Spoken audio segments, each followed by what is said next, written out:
Hola, buenas tardes. Yo soy Marisol y les voy a hablar de lo que es la resistencia microbiana.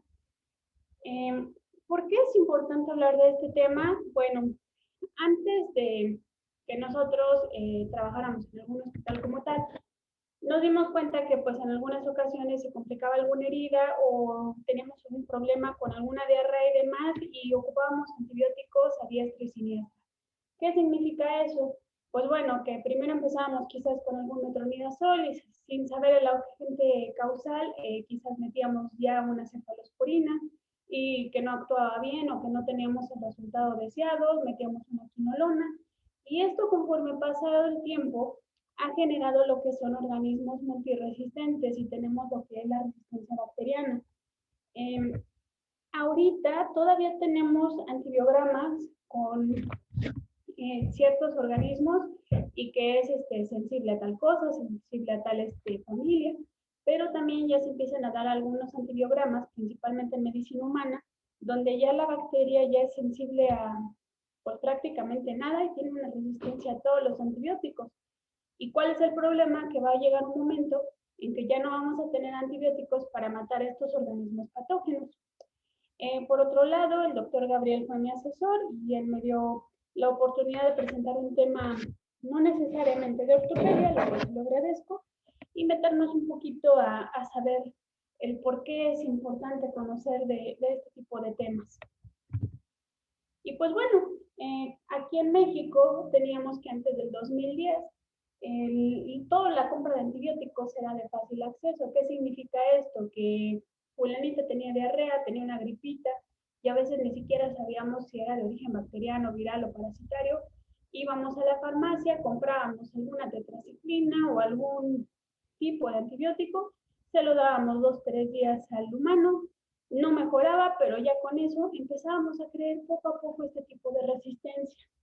Por lo tanto, había abuso de este tipo de medicamentos y fue hasta el 2010 cuando realmente se empezó a pedir tanto para uso veterinario como para uso humano lo que es la venta de antibióticos con la receta médica.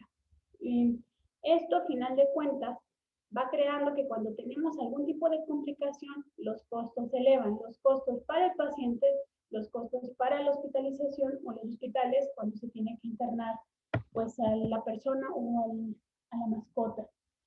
Por eso es muy importante que en el 2015 la OMS lanzó una regularización internacional con 5 pautas muy importantes sobre este plan de acción mundial, que es mejorar la concientización, comprensión de la resistencia de estos antimicrobianos, reforzar el conocimiento a través de la vigilancia e investigación, reducir la incidencia de las infecciones, y aquí haciendo una pequeña pausa, recordemos que ahora ya también tenemos las guías, los lineamientos para lo que es evitar, por ejemplo, lo que es o disminuir la incidencia de infección en el sitio quirúrgico, el lavado del instrumental, el lavado del paciente en medicina humana o simplemente remover los vellos en medicina humana como tal. Todos estos lineamientos son con la finalidad de justamente ocupar los menos antibióticos necesarios y bajo la premisa de muchas ocasiones, incluso por país, porque a veces depende del país el tipo de aislamiento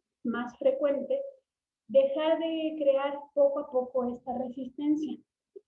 Por lo tanto, nosotros también tenemos que concientizar a la gente que si nosotros les decimos, tienen que ocupar el antibiótico, por decir algo, 5 días, son 5 días. Que ya me siento mal, que ya se siente mal, son 5 días. Que necesitamos 15 días de antibióticos, son 15 días. Y así sucesivamente para justamente que esta resistencia disminuya lo más posible. Y pues bueno, realmente tenemos que seguir investigando para justamente promover tanto el uso limitado, pero bajo ciertas pautas, pero también la creación de nuevos antibióticos como tal. Hay un estudio que hicieron eh, estos investigadores, ALCOG, en el 2017, donde nos dijeron que en el 2050 aproximadamente 10 millones por año de humanos van a fallecer, no, perdón, 700,000 muertes de humanos van a fallecer justamente por estas infecciones con organismos multiresistentes. Es una predicción que es bastante compleja porque nosotros hemos visto algunos memes donde, por ejemplo, sale enterobacteria salmonella, resistente a todo. Entonces dices, ¿y ahora qué le vamos a dar a esta persona que tiene una diarrea bastante complicada, tiene una Salmonella Bongori, que es de las también que antes no se reportaban como altamente patógenas y que ahora realmente se nos está muriendo porque no podemos afectar a lo que es este tipo de bacterias?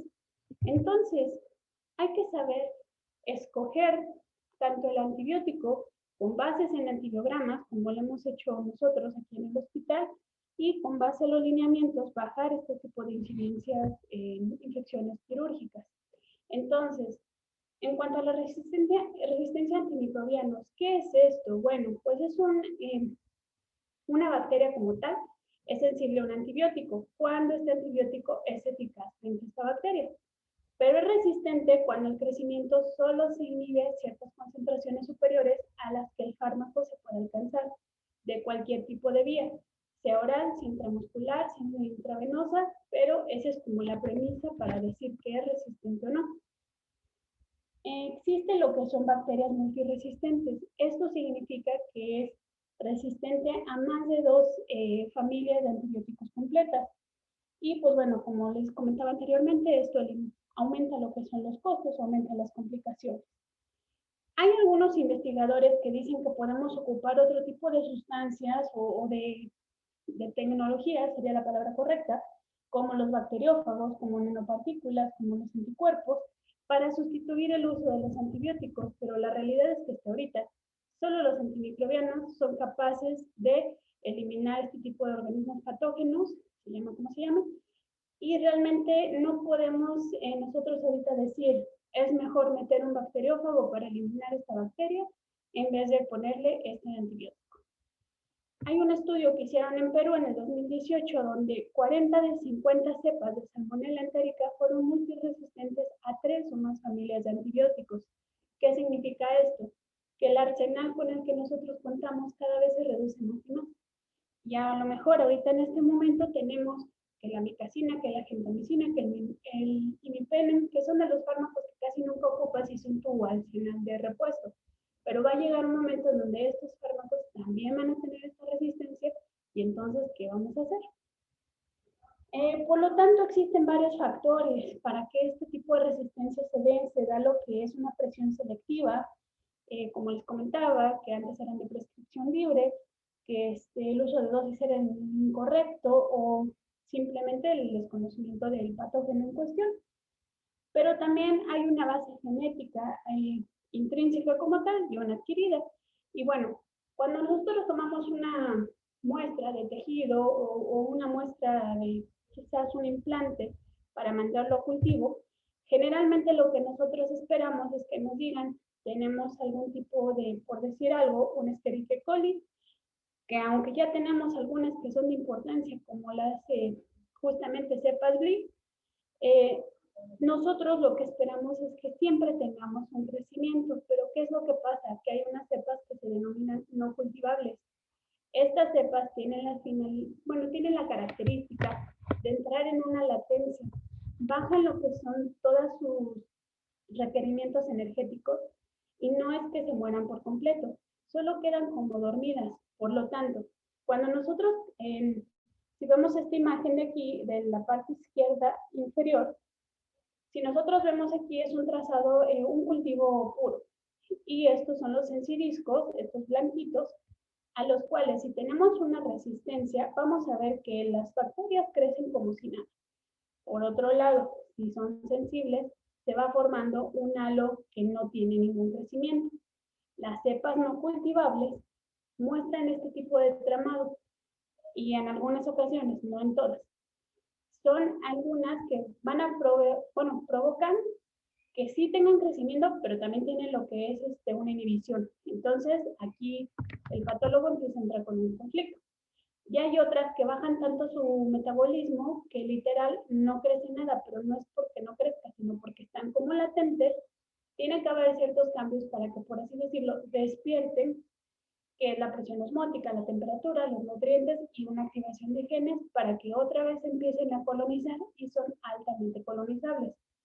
El caso de Pseudomonas aeruginosa, que es el que tenemos aquí en este estudio, se ha aislado en su cepa no cultivable detectada por métodos de biología molecular, para ser exactos en este estudio fue PCR tiempo real, en heridas crónicas, y recordemos que en muchas ocasiones un perpetuante de una herida crónica es aquella que no cierra por la presencia justamente de o puntos de presión o bacterias como tal. Entonces es por eso que nosotros, cuando vemos que alguna herida o que algo está medio raro o que la diarrea no cede, tenemos que pensar en cultivos bacterianos y de la manera correcta. Hay algunas bacterias que por sí mismas pueden producir cierto tipo de resistencia, por ejemplo, a lo que es las penicilinas, como son los casos de Klebsiella. Esto es la resistencia natural. ¿Qué significa eso? Que no necesitas haberle dado a la bacteria una dosis de tu antibiótico previamente, simplemente que porque, por ejemplo, tiene Klebsiella la capacidad de producir ciertas beta-lactamasas, simplemente por ese tipo de enzimas es capaz de sobrevivir a las penicilinas. El ejemplo, por ejemplo, de Proteus, igual, tiene un mecanismo donde literal puede expulsar los antibióticos y por cierto tipo, por los receptores como las tetraciclinas, y es resistente de manera normal. Es un proceso permanente evolutivo, es muy importante comentarlo, diferente a lo que es la resistencia adquirida. En la resistencia adquirida, esta es una característica donde ya se ha modificado genéticamente, sea por mutación o por adquisición de genes como tal.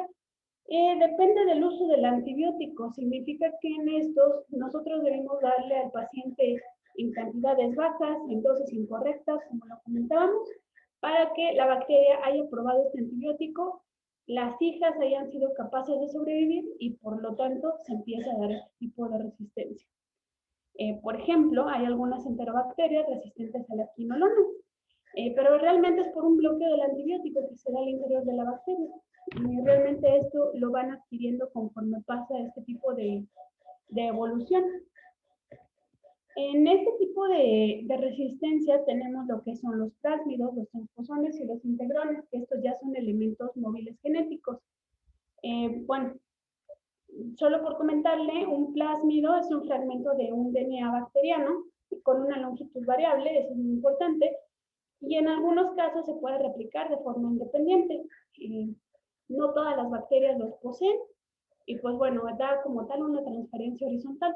Los transposones solo son secuencias pequeñas de DNA de doble cadena y se pueden traslocar entre los cromosomas. Tienen sitios de inicio y sitios de finalización en lo que es justamente este DNA y se pueden pasar de cromosoma plásmido, de plásmido a plásmido o de cromosoma a cromosoma.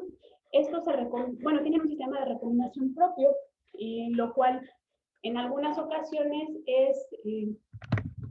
los investigadores están haciendo que este tipo de transposones nos ayude a evitar justamente este tipo de resistencia, nos están ocupando para hacer lo inverso a la resistencia.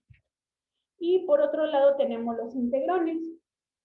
Los integrones solo son pequeñas secuencias que se incluirlos a lo que es su plásmido o su DNA bacteriano. Tipo de mecanismos de resistencia adquirida. ¿Qué significa esto? Bueno, como hemos visto, este tipo de combinaciones se puede dar por lo que son bacteriófagos, que son virus que afectan a lo que son las bacterias, que tenemos dos ciclos como tal, donde solo al virus le importa reproducirse, que es el ciclo lítico, donde la bacteria a final de cuentas muere y suelta otro tipo de bacteriófagos, pero con esta carga genética, con esta resistencia a los antibióticos per se. Está lo que es el ciclo lisogénico, donde solo el virus inyecta lo que es el material genético nuevo, la bacteria lo crea propio y a sus hijas es a las que les está pasando este tipo de resistencia como tal. La transformación es lo que les comentaba en cuanto a los transposones como tal, que tenemos lo que son pequeños fragmentos en el ambiente de DNA y muchas veces estos pequeños genes son resistencias, por decir algo, a cierto tipo de quinolonas. Entonces la bacteria encuentra esto, se puede adquirir en su DNA y ahora sí que ya después de sus hijas salen con este tipo de resistencia. La transposición solo son las secuencias de DNA con su sitio de inicio, su sitio de terminación, y estas pueden pasarse a lo que es el plásmido como tal o el DNA bacteriano. Y lo que tenemos en la conjugación es donde tenemos una bacteria hembra, una bacteria macho, que es justamente el F negativo y el F positivo, donde a través de un pili sexual la bacteria macho transmite lo que es la información genética. No todas las bacterias poseen plásmido, no todas las bacterias poseen un pili sexual. A través de este tipo de conjugación bacteriana también se puede pasar lo que es el plásmido. Es muy importante porque pueden también en nuestro cromosoma bacteriano. Y pues bueno, realmente este tipo de elementos pueden funcionar en el mismo momento. ¿Qué significa eso? Que bueno, nosotros también tenemos, por decir algo, una salmonela, como el caso de este ejemplo, donde vamos a tener cierto tipo de antibióticos que van a inhibir la síntesis de DNA en la subunidad 50S del ribosoma, por poner un ejemplo. Pero al mismo tiempo podemos tener otro antibiótico como un beta-lactámico que va a sintetizar o inhibir cierta reparación de la pared celular. Entonces, ¿qué significa esto? Cuando nosotros hacemos una combinación de medicamentos, de antibióticos, tenemos que ver que realmente hagan sinergia o que cada uno se vaya por su lado y haga efecto como debe de ser. Hay varios antibióticos que, ahí está en la guía, hacen todo lo contrario. Uno inhibe al otro y eso es lo que tú no quieres y eso es lo que va fortaleciendo justamente este tipo de resistencia microbiana. Los mecanismos en los cuales se da realmente son tres y son muy sencillos. En uno, tiene que ver con la creación de enzimas por inactivación o destrucción de la estructura química, por poner un ejemplo, las beta-lactamasas. Aquí hidrolizan el núcleo nada más del beta-lactámico, pero aquí tiene que haber la presencia de enzimas. Eso es muy importante. Aquí lo que es la beta-lactamasa solo rompe. Por otro lado, otro ejemplo sería una modificación en lo que es el ribosoma, en la programicina y la amicacina como tal. Es una mutación, entonces realmente aquí hubo una alteración en estos sitios, se da esta resistencia y recordemos que esto lo puedes, como es una mutación, puede pasarlo un integrón, un plásmido o incluso el bacteriófago de las bombas de flujo. Aquí, y aquí es importante decir que hay muchos antisépticos, como los de tipo amonio cuaternario, que no pueden lisar este tipo de bacterias. Realmente aquí el transporte activo y pues bueno, ese tramo, dame unos segundos.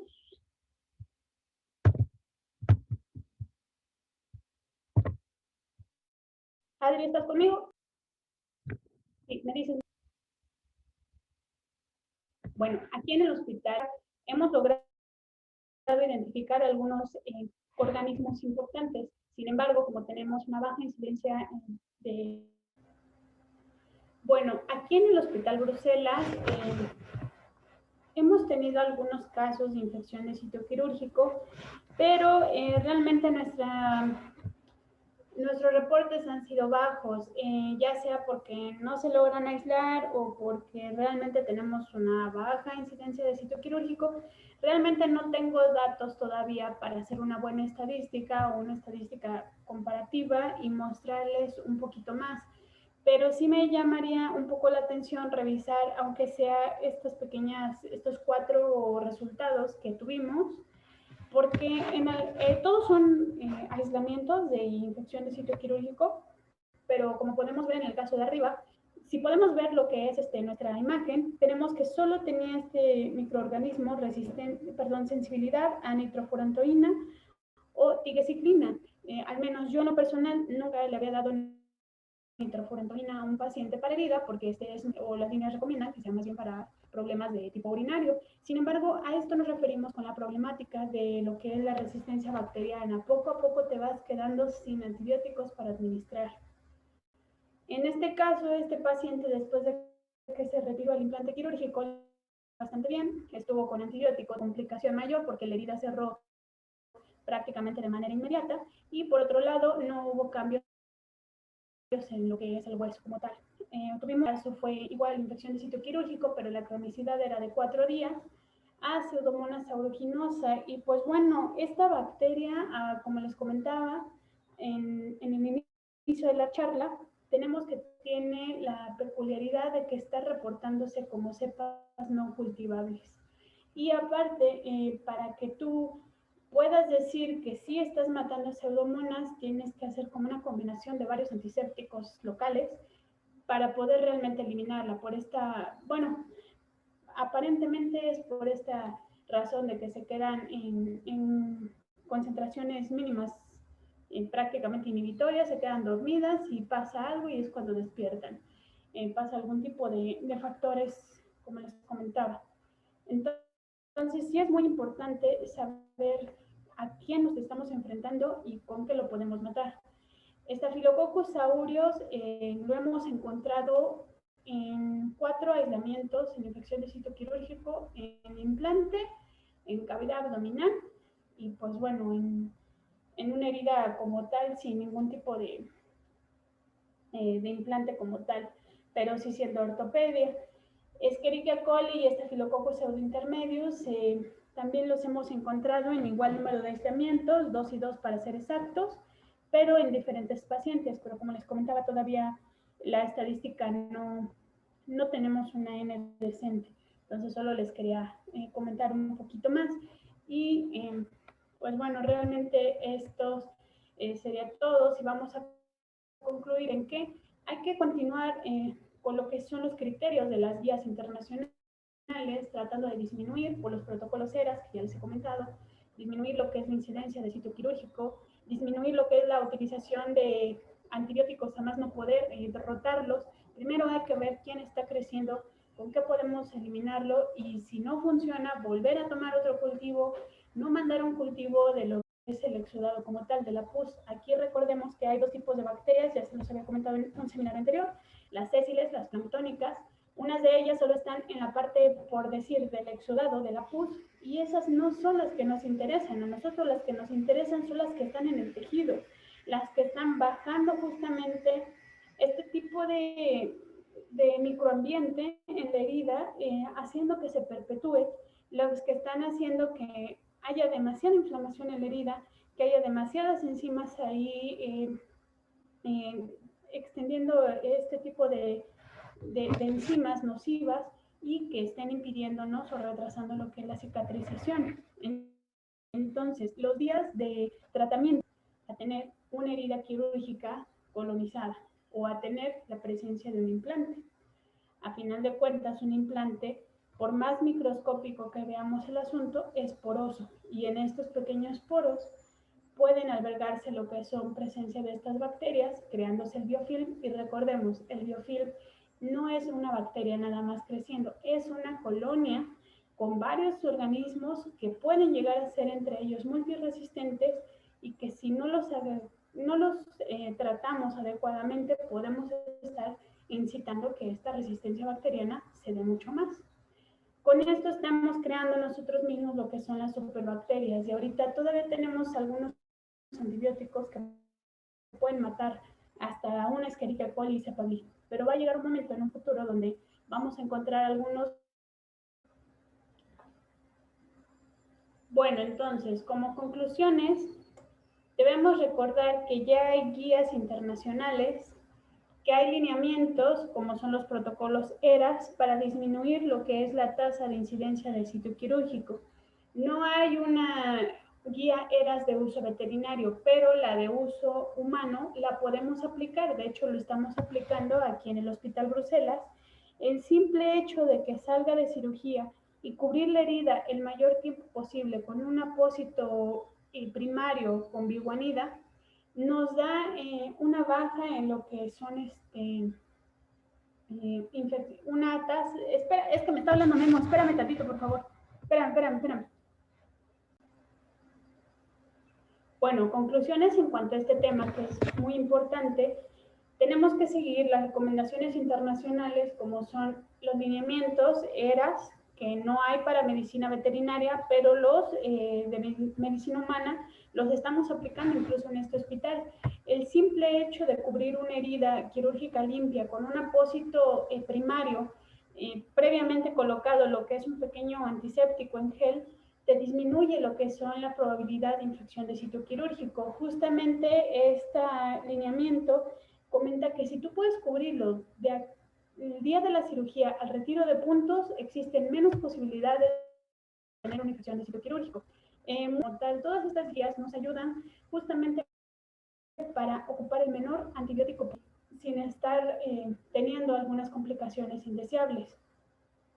Antes de rotar lo que son los antibióticos, recordemos que hay que ocupar los cultivos bacterianos, pero no del exudado, porque las bacterias sésiles y las planctónicas, el exudado está compuesto por las bacterias que están ahí de oportunistas. Realmente las bacterias que nos interesan son las que están en la herida, en el tejido, en el lecho de la herida como tal, que son las que están ralentizando todo lo que es la cicatrización y lo que están haciendo que justamente existan lo que son células seniles y que se empiece a demorar este tipo de cicatrización. Cuando tomemos entonces, y esto lo están en las guías, en las lineados, las pueden consultar en internet, cuando tomemos un cultivo, no tomen el exudado, sino que ustedes limpian su herida, ya sea con clorhexidina al 0.02% o con solución fisiológica, y después de que ya está limpia la herida, tomamos lo que es un buen pedazo de lo que es el tejido que necesitemos analizar.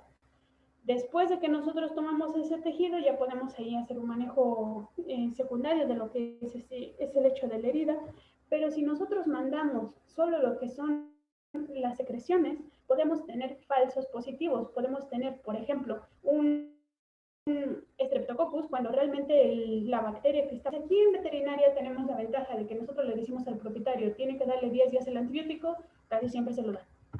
En humanos generalmente se da mucho esto de que los días no son los adecuados porque el humano se siente bien y se lo deja de tomar.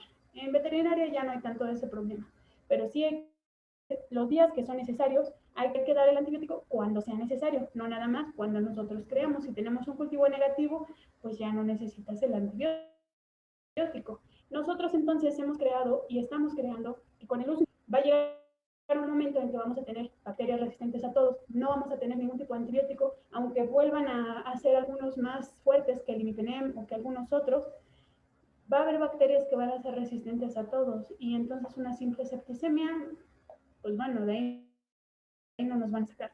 Las bacterias entonces recordemos que se generan este tipo